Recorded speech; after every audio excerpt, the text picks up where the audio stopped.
രാത്രിയിൽ ഈ വീട്ടിൽ തങ്ങാൻ പറയുകയും ചെയ്തു. എന്നാൽ അന്ന് രാത്രി അയ്യപ്പൻ കാട്ടിലേക്ക് പോകുകയും മഹിഷിയെ നിഗ്രഹിക്കുകയും ചെയ്തു. ശേഷം തിരിച്ചെത്തിയ അയ്യപ്പൻ മഹിഷിയെ നിഗ്രഹിച്ച കാര്യം മുത്തശ്ശിയോട് പറയുകയും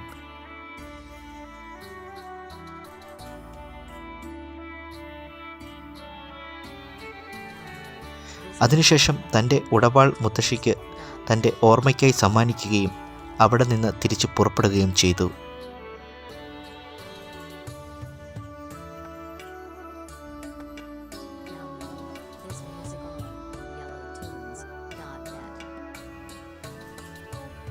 ആയിരം വർഷങ്ങൾക്കിപ്പുറം ഇന്നും അയ്യപ്പൻ്റെ ആ ഉടവാൾ കെടാവിളക്കിൻ്റെ പ്രകാശത്തിൽ പുത്തൻ വീട്ടിൽ സൂക്ഷിച്ചിരിക്കുന്നു.